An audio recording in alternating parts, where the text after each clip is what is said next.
ನಾಳೆ ಸಿಎಂ ಸಿದ್ದರಾಮಯ್ಯನವರು ಹೊಸ ದಾಖಲೆಯನ್ನ ನಿರ್ಮಿಸಲಿದ್ದಾರೆ.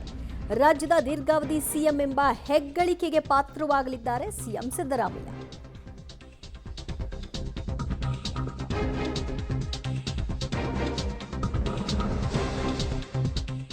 ಮುಖ್ಯಮಂತ್ರಿ ಸಿದ್ದರಾಮಯ್ಯ ಅವರು ಜನವರಿ 6ನೇ ತಾರೀಕು ದೇವರಾಜ ಅರಸು ಅವರ ದಾಖಲೆಯನ್ನ ಸರಿಗಟ್ಟಲಿದ್ದು ಅತಿ ಹೆಚ್ಚು ಅವಧಿಗೆ ರಾಜ್ಯದ ಚುಕ್ಕಾಣಿ ಹಿಡಿದಂತಹ ಇತಿಹಾಸವನ್ನ ನಿರ್ಮಿಸಲಿಕ್ಕೆ ಮುಂದಾಗಿದ್ದಾರೆ.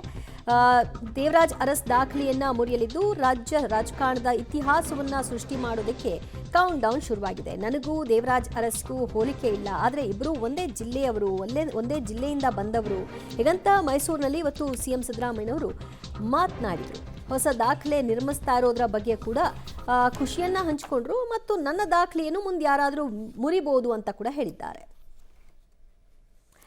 ದೀರ್ಘಾವಧಿ ಸಿಎಂಗಳ ಲಿಸ್ಟ್ನಲ್ಲಿ ಯಾರ್ಯಾರಿದ್ರು ಅನ್ನೋದನ್ನ ನೋಡೋಣ. ಫಸ್ಟಿಗೆ ನಾವು ಸಿದ್ದರಾಮಯ್ಯನವರ ಪಟ್ಟಿ. ಸಿದ್ದರಾಮಯ್ಯನವರು ಮುಖ್ಯಮಂತ್ರಿಯಾಗಿ ದೀರ್ಘಾವಧಿ ಮುಂದುವರೆದಿದ್ದಾರೆ.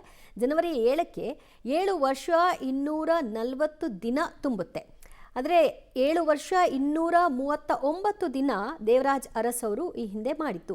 ಆ ದಾಖಲೆ ಮುರಿಲಿಕ್ಕೆ ಒಂದೇ ಒಂದು ದಿನ ಬಾಕಿ.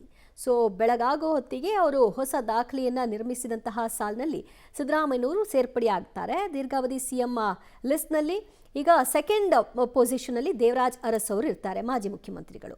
ಇನ್ನು ಎಸ್ ನಿಜಲಿಂಗಪ್ಪ ಅವರು 7 ವರ್ಷ 175 ದಿನ ಇದ್ರು. ಅವರು ಇಲ್ಲಿವರೆಗೂ 2ನೇ ಪೊಸಿಷನ್ನಲ್ಲಿದ್ದರು. ಈಗ ಅವರು 3ನೇ ಸ್ಥಾನಕ್ಕೆ ಹೋಗ್ತಾರೆ, ಯಾಕಂದರೆ ಸಿದ್ದರಾಮಯ್ಯನವರು ಮೇಲೆ ಬರೋದ್ರಿಂದಾಗಿ. ಇನ್ನು ಮುಂದುವರೆದಂತೆ ರಾಮಕೃಷ್ಣ ಹೆಗಡೆ ಅವರು 5 ವರ್ಷ 216 ದಿನ ಮುಖ್ಯಮಂತ್ರಿಯಾಗಿ ಇದ್ದರು. ಸೊ ಈ ದೀರ್ಘಾವಧಿ ಲಿಸ್ಟ್ನಲ್ಲಿ ಒಟ್ಟು 5ರನ್ನು ಇಲ್ಲಿ ಪಟ್ಟಿ ಮಾಡಬಹುದು. ಆ ಪೈಕಿ BS ಯಡಿಯೂರಪ್ಪನವರ ಲಿಸ್ಟ್ ಕೂಡ ಇದರಲ್ಲಿ ಸೇರಿಕೊಳ್ಳುತ್ತೆ. ಅವರು ಕೂಡ 1 ಟರ್ಮ್ ಮುಖ್ಯಮಂತ್ರಿಯಾಗಿ ಅಧಿಕಾರವನ್ನು ನಿರ್ವಹಿಸಿದಂತಹ, ಅಂದರೆ 5 ವರ್ಷ 82 ದಿನಗಳು ಪೂರೈಸಿರುವಂತಹ ಸಾಧನೆ ಅವರದ್ದಾಗಿದೆ.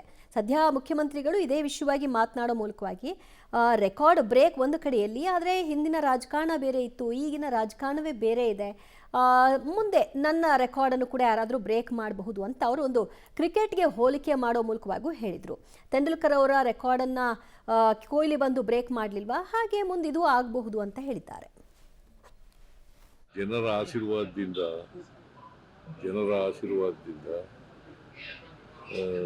ನಾಳೆ ಆದರೆ ದೇವರಾಜ್ ಅರಸರವರು ಏನು ದೀರ್ಘಕಾಲ ಮುಖ್ಯಮಂತ್ರಿಯಾಗಿದ್ದರು ಅದನ್ನು ಸರಿಗಟ್ಟತಕ್ಕಂಥ ಕೆಲಸ ಆಗ್ತದೆ.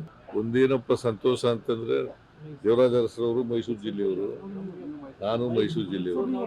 ನಿರೀಕ್ಷೆನೇ ಮಾಡಿರಲಿಲ್ಲ. ನಾನು ಚೀಫ್ ಮಿನಿಸ್ಟರ್ ಆಗ್ತೀನಿ ಅಂತಲೂ ಇಲ್ಲ, ಮಿನಿಸ್ಟರ್ ಆಗ್ತೀನಿ ಅಂತಲೂ ನಿರೀಕ್ಷೆ ಮಾಡಿರಲಿಲ್ಲ. MLA ಆಗಬೇಕು ಅಂತ ಅಂದ್ಕೊಂಡಿದ್ದೆ. ಒಂದು ಸಾರಿ ತಾಲೂಕು ಬೋರ್ಡ್ ಮೆಂಬರ್ ಆದಮೇಲೆ MLA ಆಗಬೇಕು ಅಂತ ಅಂದ್ಕೊಂಡಿದ್ದೆ. ಸೊ ಈಗ 8 ಚುನಾವಣೆಗಳಿಗೆ ಗೆದ್ದಿದ್ದೀನಿ. 8 ಚುನಾವಣೆಗಳಿಗೆ 2 ಪಾರ್ಲಿಮೆಂಟ್ ಸೋತಿದ್ದೀನಿ.